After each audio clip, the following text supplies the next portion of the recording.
Hey there, sports fans. Graham here with Andrew, covering the final of the Grand Prix trial for Turin. Not that anyone at the Scythe Teacup Game Cafe in Liverpool would actually be travelling to Turin, but they quite like the Planeswalker points, don't they, Andrew?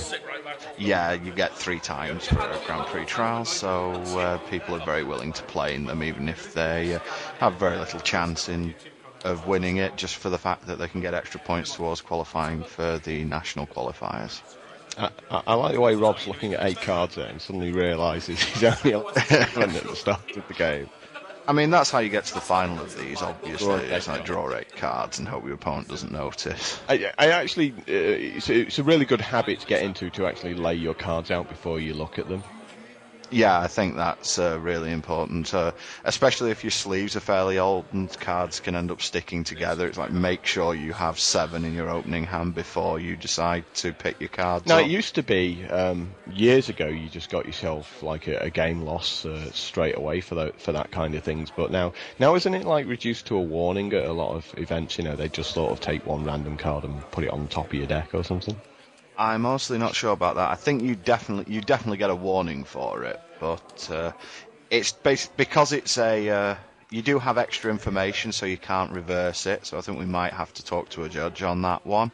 But I think it would imagine on how seriously the event. Yeah, I think GPTs are quite sort of serious events. Yeah, they're on similar level to PTQ, so everyone is expected to know the rules and abide by them. So Lee's playing Affinity here, and he's got a couple of schmoes out at the start of the game, as you kind of expect. Turn 1, what's he got there?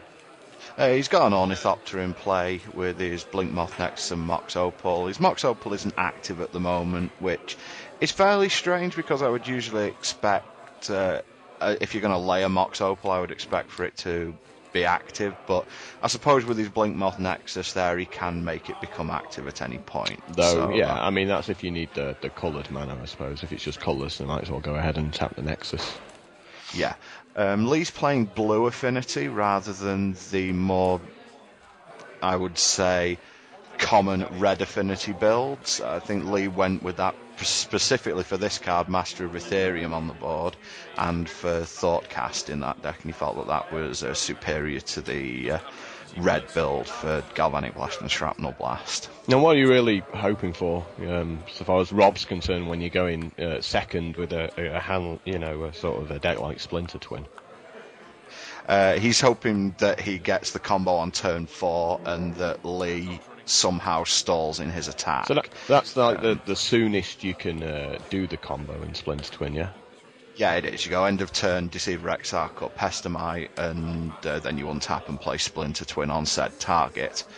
Lee does not have ways to interrupt the combo, I believe, game 1. Red Affinity would through Galvanic Blast and Shrapnel Blast, but I think that these decks are pretty much going to ignore each other, at least in game 1. Yeah, as we see, I think Lee's going to be fairly happy about game 1 in that respect. Affinity, certainly the games I watched, usually comes out flying.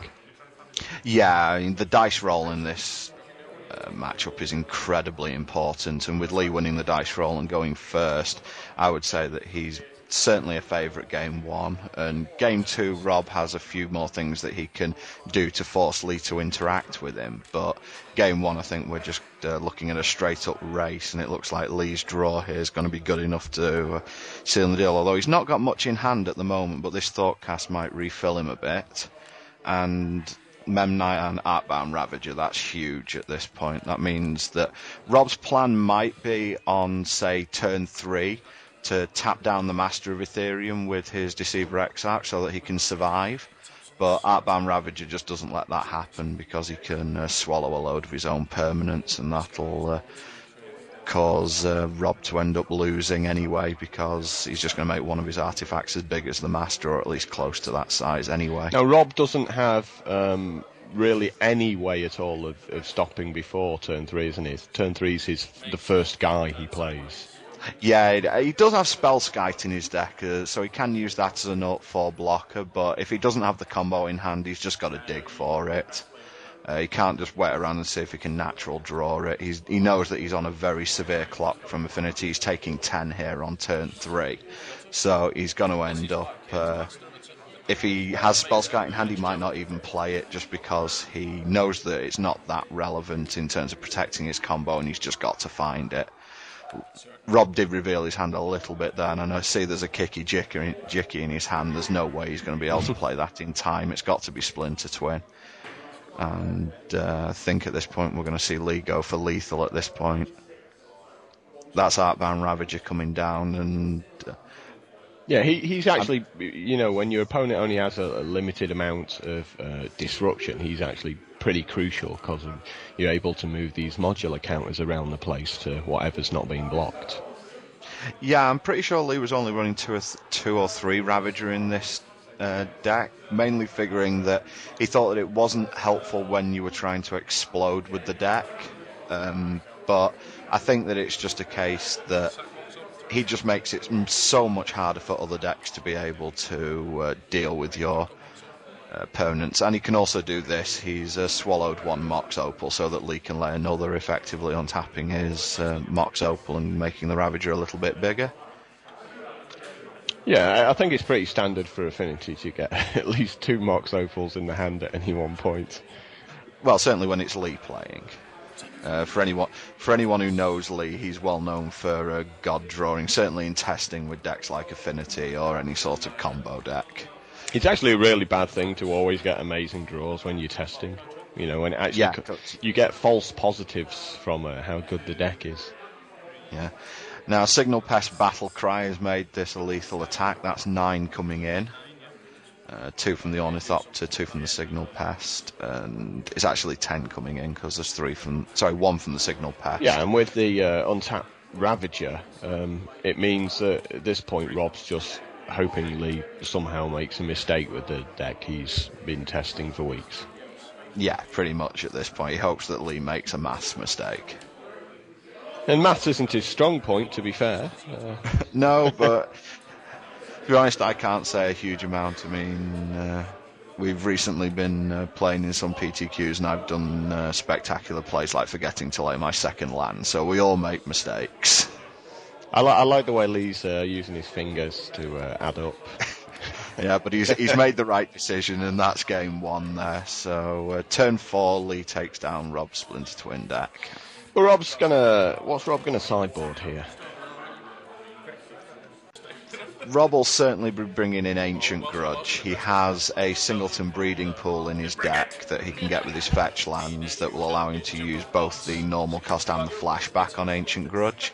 I also think he's got Crows and Grip in his sideboard as well. What's the balance you have to make? Because with a deck like Splinter Twin, obviously, the more cards you put in it to disrupt your opponents, or the less cards you've got to dig for your own combo.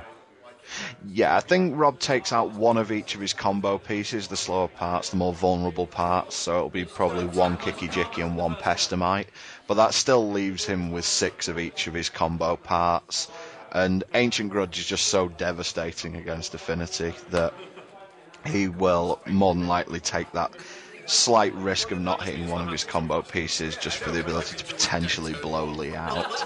And it also means that cranial plating will hopefully not be as big of a deal for Rob in game 2 and 3. So we're all kind of expecting Lee to win game 1 because he was going first as Affinity. Is this the same but in reverse? Do we expect Rob to win game 2 because, again, he's going first?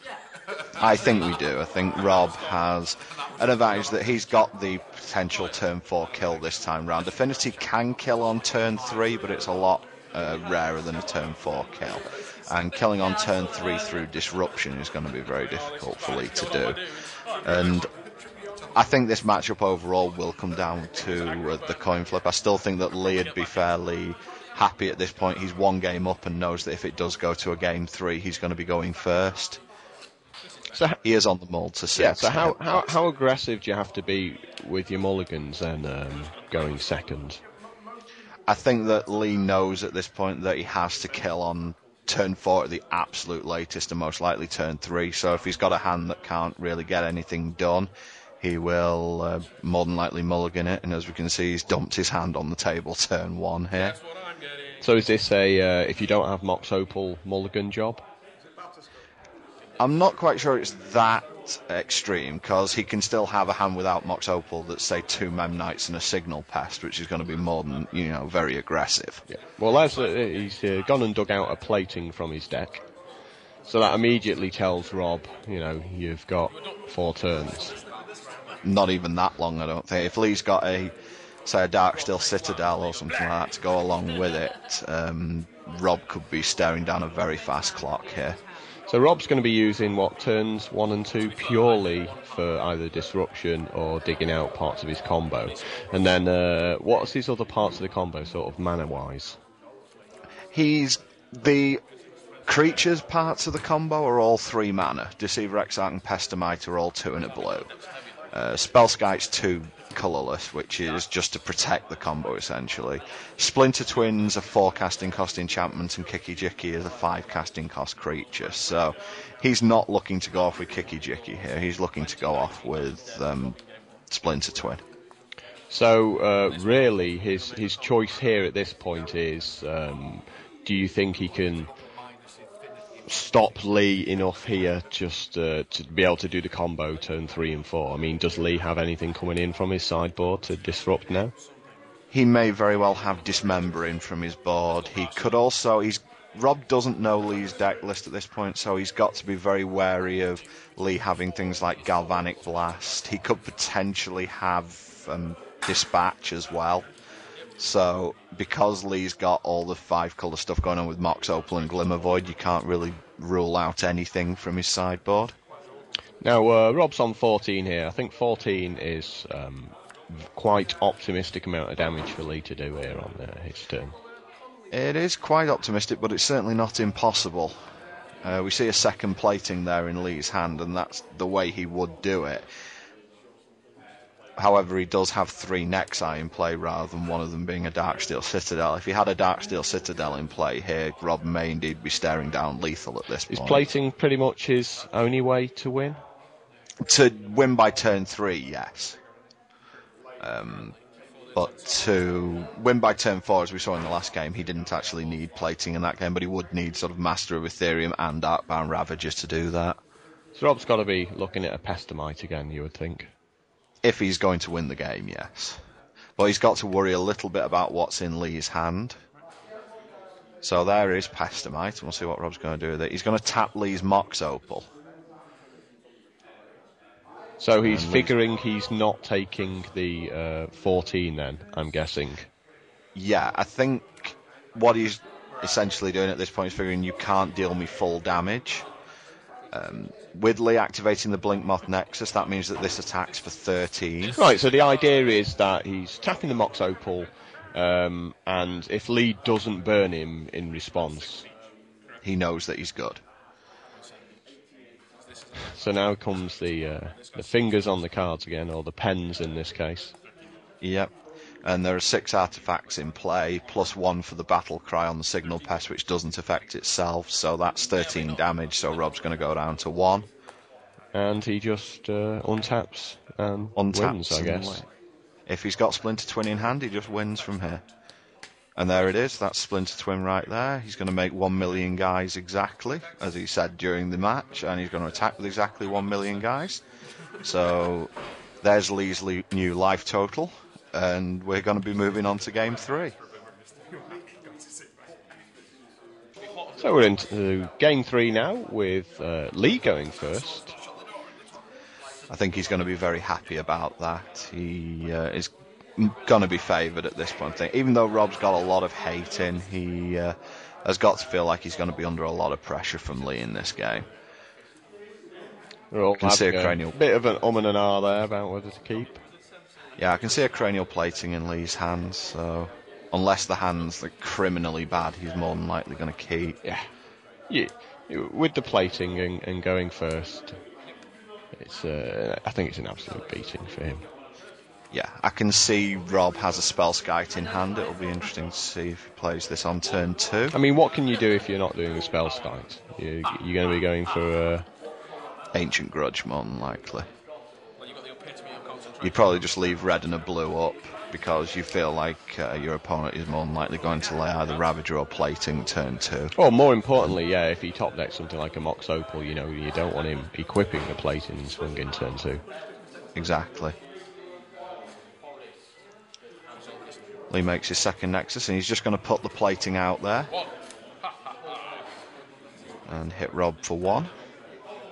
Not a whole lot of pressure, actually. It's quite slow turn 2 that for Affinity.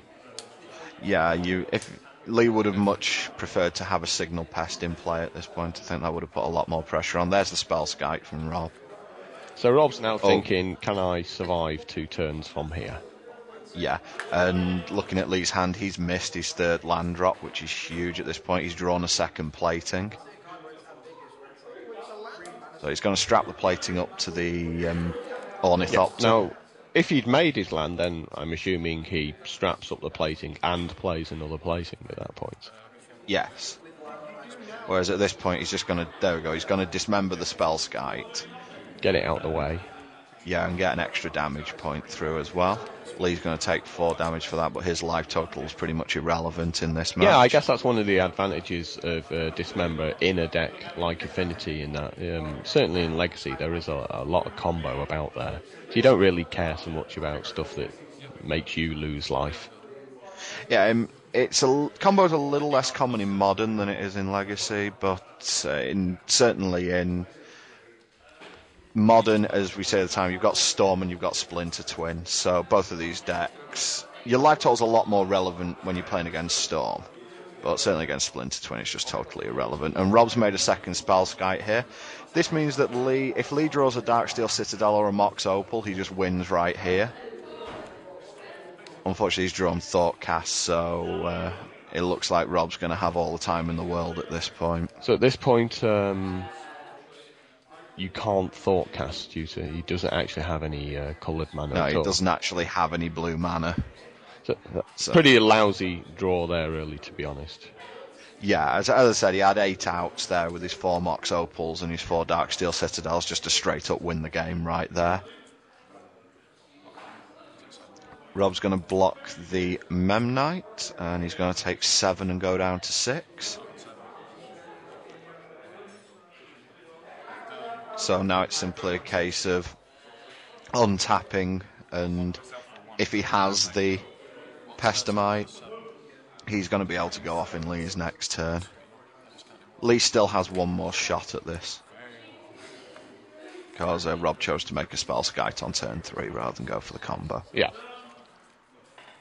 Rob's drawn Crows and Grip there. That's probably not going to do him much good at this point, because he has only 6 life, and with Breeding Pool being his only source of green mana, he'd have to Lightning Bolt himself essentially to be able to play the Crows and Grip. And you can't really afford to be taking that much damage. So No, not against Affinity. Not against Affinity, no. And there's always the risk that if Lee does top a Mox Opal, he's got something like Shrapnel Blast in his hand that Rob might not know about. So even cracking the fetch is fairly risky if Lee's showing a coloured mana source. So at this point, you're just going to be tapping down whatever monster has the Plating on. Yeah. And Lee's bricked on land again, so...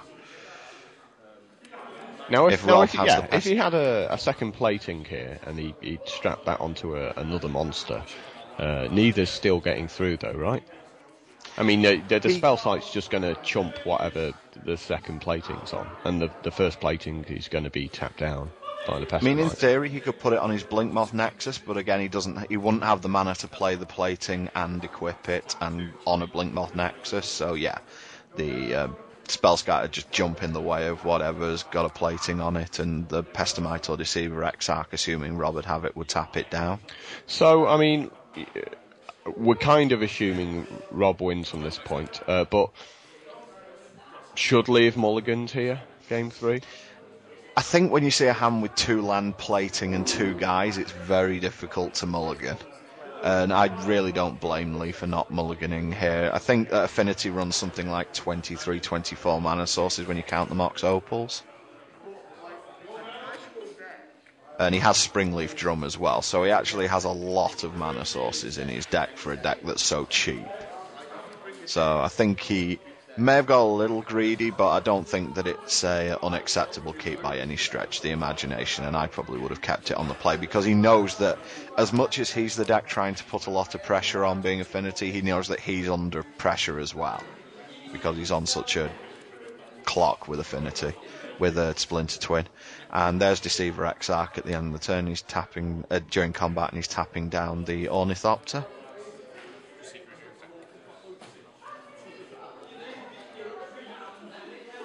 So Lee really doesn't have much in the way of choice here. No, if Rob has one of his 6 parts that are more than likely left in the deck of the combo, he's just going to straight up win at this point. The one thing that he maybe can do is leave up his mana and threaten double dismember. Or maybe he's just thinking, you know, do I make another plating here, or do I play like maybe one of my only monsters?